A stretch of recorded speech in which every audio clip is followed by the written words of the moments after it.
They thought I was just another broken ex-wife, watching from the sidelines. But when my billionaire ex-husband's new fiancée decided to target my children and destroy my reputation, she had no idea she was about to face someone who built empires from ashes. One move, that's all it took.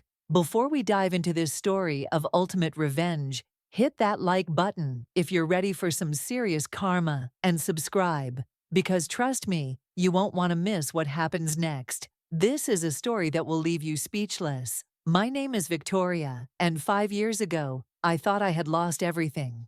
I was sitting in my empty house. Well, technically, it wasn't empty, since the divorce settlement let me keep it, but it felt hollow without the laughter that used to fill these walls. 15 years of marriage to Richard Blackwood, one of the most powerful real estate moguls on the East Coast, had just ended. But here's the thing about endings. Sometimes they're actually beginnings in disguise. I won't lie to you. Those first few months were brutal. Going from being Mrs. Blackwood, attending charity galas, and sitting on museum boards, to being just Victoria again was like learning to breathe underwater. But I had something that kept me going. My twins, Cameron and Isabella. They were 12 then, and they were my entire world. Richard and I had managed to keep things civil during the divorce. We both agreed that our kids deserved better than two parents tearing each other apart in courtrooms. So we split custody 50-50, kept our lawyers on speed dial, but rarely used them.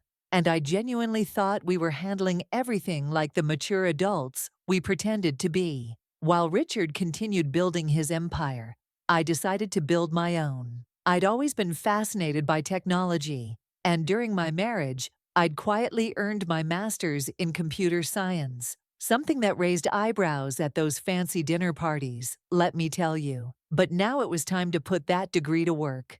I started small, consulting for tech startups, helping them optimize their AI systems. The work was challenging, fulfilling, and slowly but surely, I was creating something that was entirely mine. My little consulting firm, Nexus AI Solutions, was gaining traction. I had 3 employees, a growing client list, and for the first time in years, I felt like myself again. Then she walked into our lives, like a perfectly manicured hurricane. Brittany Sterling, or at least that's what she called herself. 28 years old, blonde hair that cost more than most people's monthly salary to maintain, and a smile that could light up a room, or, as I would later discover, burn it down entirely. Richard introduced her to the kids on a Tuesday. I remember because Isabella called me crying that night, confused about why Daddy had brought home someone who looked like she belonged in a magazine. At first, I tried to be gracious. I really did. When Richard told me they were getting serious, I smiled and said I was happy for him. When Brittany started showing up to Cameron's soccer games and Isabella's piano recitals,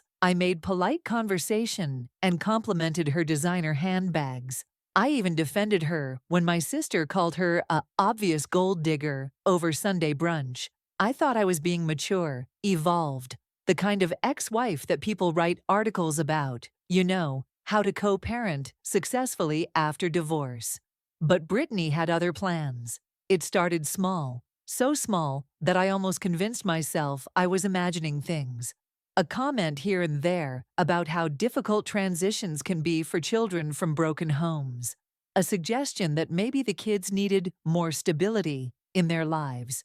She'd make these observations with such genuine concern, such sweet sincerity, that anyone listening would think she truly cared about Cameron and Isabella's well-being. But I caught something in her eyes during these conversations. A coldness that didn't match her warm words. The first real red flag came at Isabella's school's fall festival. I was manning the face-painting booth, something I'd volunteered for every year since Isabella started kindergarten. When Brittany approached with Richard and the kids, she made a big show of praising my artistic talents, then casually mentioned to the other parents how therapeutic it must be for me to stay busy during this challenging time. The way she said it made it sound like I was some fragile divorcee desperately trying to maintain relevance in my children's lives. That night, As I scrubbed glitter paint from under my fingernails, I realized something that would change everything. Brittany Sterling wasn't just Richard's new girlfriend. She was studying me, learning my weaknesses, mapping out my life like a general preparing for war. And I had no idea that the battle for everything I held dear was about to begin.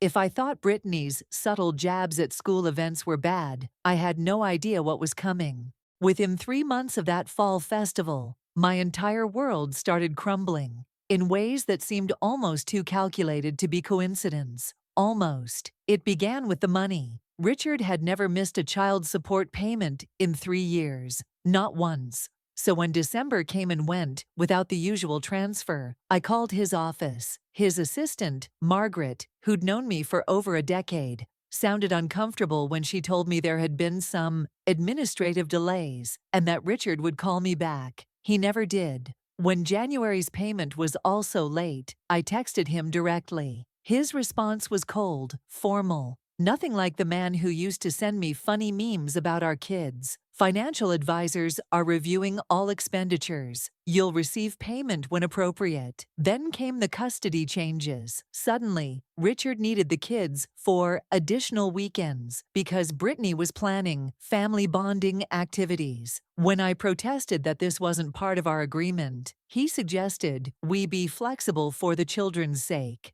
But flexibility, I learned, was a one-way street. When I asked to switch weekends for Isabella's best friend's birthday party, I was told that consistency is important and that changing plans would be disruptive. The Whisper campaign started around the same time, though I didn't realize it immediately. You know how these elite social circles work. Information travels faster than gossip at a country club. I first noticed it when Laura Pemberton, whose daughter was in Isabella's class, suddenly became distant during pickup. Then Jennifer Wu, who'd been trying to get me to join her book club for months, stopped returning my calls. The final straw came when I overheard a conversation at the grocery store. 2 women from the school's parent committee talking about how some people just can't handle divorce gracefully and how desperation makes women do embarrassing things. That's when I realized Brittany wasn't just playing games. She was orchestrating my social exile with surgical precision. But she wasn't done with me yet. Not even close. The attack on my business was masterful in its cruelty. Someone, and I think we all know who, had done their homework. They'd discovered that during college, I'd worked 3 jobs and taken out substantial loans to pay for my education. There's no shame in that story. I'm proud of how hard I worked.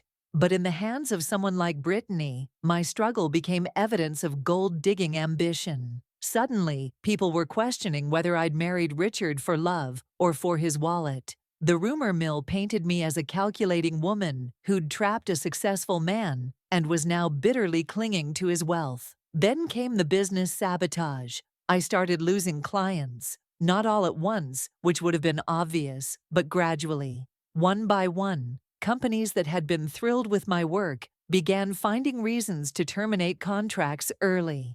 Budget constraints, they said. Shifting priorities, going in a different direction. But I knew something was wrong when Marcus Chen, the CEO of a startup I'd helped from the ground up, couldn't meet my eyes when he told me they were exploring other options. The children were her final target. And that's when I knew this woman was truly dangerous. Cameron and Isabella started coming home from Richard's house with strange questions. Mom, is it true that you and Dad only got married because you wanted his money? Brittany says some people use children to get things they want. You don't do that, do you? These weren't questions 12-year-olds come up with on their own. Someone was planting seeds of doubt in their minds, making them question everything they knew about their mother. When Richard announced they were sending the kids to boarding school for better opportunities, he claimed, I finally understood the scope of Brittany's plan. She wasn't just trying to embarrass me or make my life difficult. She was systematically removing me from every aspect of my former life. my social connections, my business relationships, my financial stability, and now my children. Sitting in my lawyer's office that Friday afternoon, listening to him explain how difficult it would be to fight the boarding school decision without substantial evidence of harm, I realized something that changed everything. Brittany Sterling had made one crucial mistake. She'd assumed I would break. She'd assumed I would crumble under the pressure, maybe disappear quietly, like a good little ex-wife should. But she didn't know who she was dealing with, and that ignorance was about to cost her everything. You know what they say about desperate times, calling for desperate measures? Well, I prefer to think of it as strategic times, calling for strategic measures. Because after that meeting with my lawyer, I wasn't desperate anymore. I was focused. And a focused woman, with nothing left to lose, is the most dangerous creature on earth. The first thing I did was hire Marcus Rivera, a private investigator who specialized in what he called digital archaeology. If Brittany Sterling thought she could destroy my life, I was going to excavate hers, layer by layer, until I found the truth. Marcus was expensive, the kind of expensive that made me wince when I wrote the check. But sometimes you have to invest in justice. What he found in just 2 weeks changed everything. Brittany Sterling didn't exist. Not really. The woman who'd been systematically dismantling my life was actually Bethany Williams from Mobile, Alabama. The old money family she claimed to come from. Fiction. Her father wasn't a distinguished businessman. He was serving 8 years in federal prison for embezzling funds from the charity he used to run. Her mother wasn't a socialite. She was a night shift nurse, working double shifts to keep their trailer park home.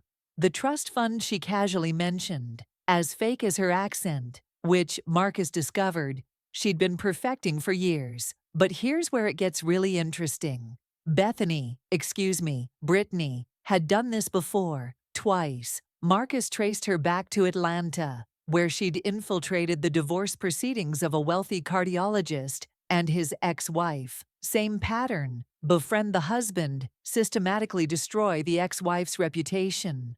Isolate her from her children, then move on once the ex-wife was thoroughly broken. Before Atlanta, it was Nashville, where she'd pulled the same con on a music producer's family. 2 women, 2 families, 2 lives left in ruins. While Bethany moved on to bigger and better targets. But I wasn't just another target. I was the one who was going to end her reign of terror. The financial investigation revealed something even more delicious. Brittany hadn't just been living off Richard's generosity. She'd been stealing from him. Small amounts at first, probably testing the waters. Credit cards opened in his name for wedding planning. Jewelry purchases that were mysteriously returned, but never refunded to his accounts. She'd even been skimming from the household accounts, probably thinking Richard was too busy or too trusting to notice a few thousand here and there. That's when I realized I had everything I needed. But having ammunition and knowing how to use it are 2 very different things. I needed the perfect moment, the perfect audience, and the perfect delivery. Lucky for me, Richard's 50th birthday party was just 2 months away. He'd been planning this party for over a year. 200 of the city's most influential people, held at the Museum of Natural History. The guest list read like a who's who of business, politics, and society. Everyone who mattered would be there, including everyone who'd been whispering about me behind closed doors. It was going to be Brittany's coming out party, her official debut as the future Mrs. Blackwood. It was also going to be her final performance. I spent those 2 months preparing like I was launching a military campaign. I had Marcus dig deeper, gathering every piece of evidence, every document, every photograph. I hired a tech team to create a presentation that would make Apple's product launches look amateur. Most importantly, I practiced my delivery until I could recite every word while maintaining the perfect balance of shock and disappointment. 3 days before the party, I did something that nearly gave me a heart attack. I called Richard directly. Not his assistant, not his office, but his personal cell phone. When he answered, sounding surprised to hear from me, I told him I wanted to give him a special birthday gift at the party. Something personal, something that would show everyone how much our friendship meant to me, despite everything we'd been through. He was touched. Actually touched. Victoria, he said, and for a moment he sounded like the man I'd married 20 years ago. That means more to me than you know. Brittany and I have been hoping you'd come around, that we could all be a real family together. I almost felt sorry for him. Almost. Because Richard had no idea that in 72 hours, in front of everyone who mattered in his world, I was going to destroy the woman he loved and reveal truths that would change his life forever. The trap was set. Now all I had to do was spring it. The Museum of Natural History had never looked more beautiful. Crystal chandeliers cast warm light over the dinosaur exhibits, and 200 of the city's elite mingled between million-year-old fossils, champagne glasses in hand. Richard looked genuinely happy, the kind of happiness I hadn't seen from him in years. Brittany was radiant, in a white Valentino gown that probably cost more than most people's cars, playing the perfect hostess, accepting congratulations on their engagement with gracious smiles. I waited until after dinner, after the speeches from Richard's business partners and old friends. The crowd was relaxed, wine warmed, and perfectly receptive. When Richard called me up to present my special gift, the room fell into that polite silence that happens when everyone's curious but trying not to look too interested. "Ladies and gentlemen," I began, my voice steady despite my racing heart. "Richard asked me what gift you give a man who has everything. The answer came to me recently. You give him the truth." The large screen behind me flickered to life. "I'd like to introduce you to someone," I continued. "Her name is Bethany Williams, from Mobile, Alabama. Some of you may know her better as Brittany Sterling." The first photograph appeared, a mugshot-style image of Brittany, but with darker hair and no makeup. The elegant woman in white across the room went perfectly still. I could see Richard's face from the corner of my eye, confusion replacing his earlier warmth. "Bethany's father, Ronald Williams, is currently serving 8 years in federal prison for charity fraud," I continued, advancing to the next slide. "Her mother works nights at Mobile General Hospital to pay rent on their trailer home. There is no Sterling family fortune. There are no trust funds. There is, however, a very interesting pattern." The presentation continued with surgical precision. Bank records showing the money stolen from Richard's accounts. Screenshots of credit cards opened in his name. Evidence of her previous cons in Atlanta and Nashville, complete with testimonials from her earlier victims who had agreed to go on record. But the coup de grace was the recording.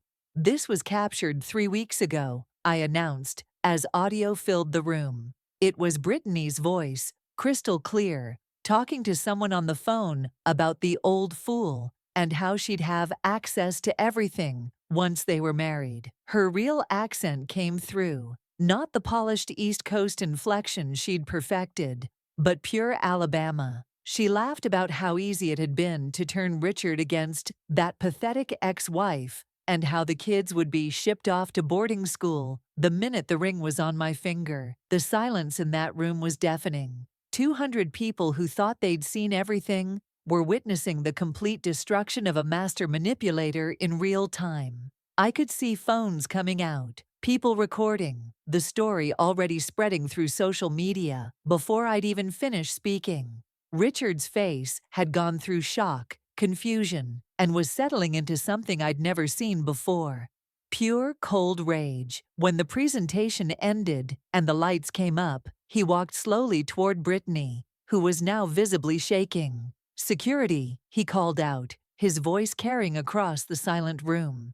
"Please escort Miss Williams from the premises and call the police." That was 6 months ago. Bethany, is currently serving a 5-year sentence for fraud, identity theft, and grand larceny.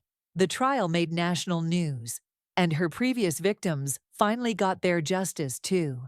Richard settled with me privately, not just for the money she'd stolen, but for what she'd put our family through. My business didn't just recover, it exploded. Apparently, being the woman who exposed one of the most elaborate cons in recent memory is excellent for your reputation. But the real victory was watching Cameron and Isabella realize they'd been manipulated. Kids are resilient. And once they understood what had happened, they were angry on my behalf. Our relationship is stronger now than it's ever been. Richard and I will never be friends. Too much damage was done, but we're effective co-parents again. He learned a valuable lesson about trust, and I learned something even more valuable. Sometimes the best revenge isn't moving on and living well. Sometimes it's making sure the person who tried to destroy you faces consequences for their actions. Because karma doesn't always work on its own schedule. Sometimes you have to give it a little push. And that, my friends,